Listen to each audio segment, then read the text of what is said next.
बातें हम बता देते हैं जो आपके जीवन में नित्य काम आती हैं। बहुत सुंदर सुंदर बातें हैं जिन्हें हमें सुनना और समझना चाहिए, आगे इनको आगे बताना भी चाहिए। जैसे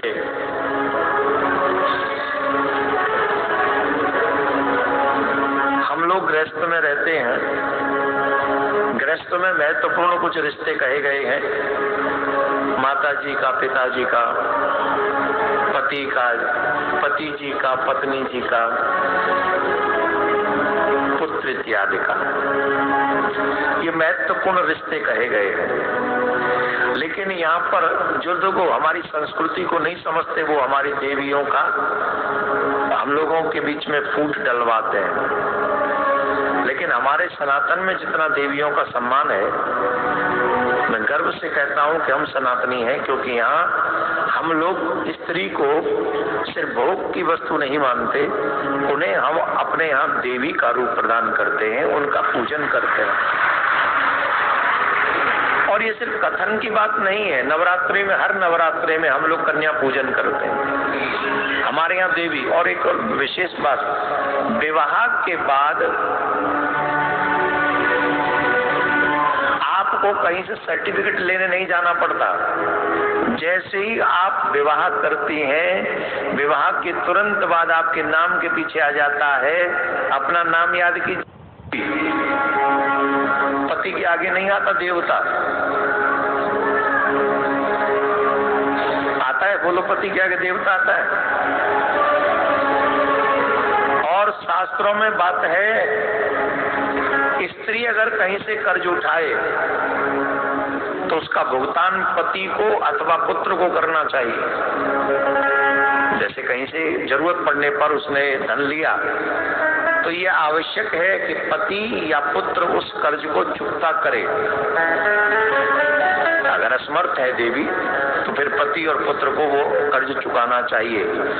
दूसरा, पति और पुत्र कर्ज अगर ले लें तो स्त्री पर कोई ऋण नहीं है, स्त्री को कोई कर्ज नहीं चुकाना।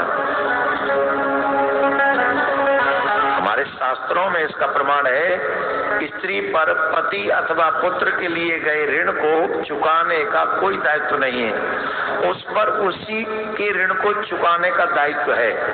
और जो उसने पति के साथ लिया है उसे चुकाना, अगर वो स्वीकार करे तो वो चुकाए अथवा नहीं चुकाए।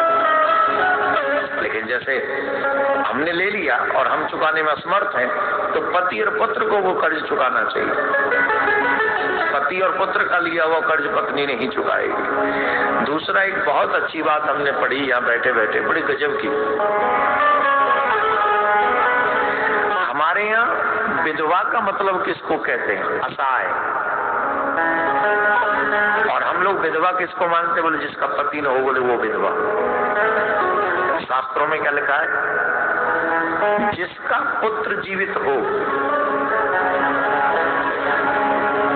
उसे असहाय विधवा नहीं समझना चाहिए। क्यों?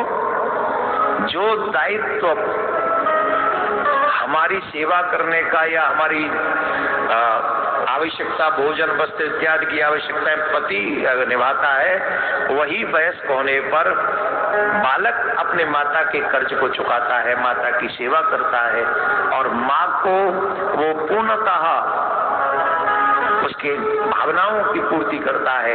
इसलिए जिसका पुत्र जीवित है वह नारी पति के न रहने पर भी विधवा असहाय नहीं कहलाती। विधवा वही कहलाती है जिसका न पति हो और न पुत्र हो। वो जाके 4-4 घूम रहे हो, 8-8 हो, 2-2 हो, 3-3 हो, उनके कोई विधवा नहीं है। इसलिए सही समय पर विवाह करके सुयोग्य संतान होना परमावश्यक है, और सुयोग्य संतान भी वैसी जो धर्म के बताए हुए मार्ग पर चल सके।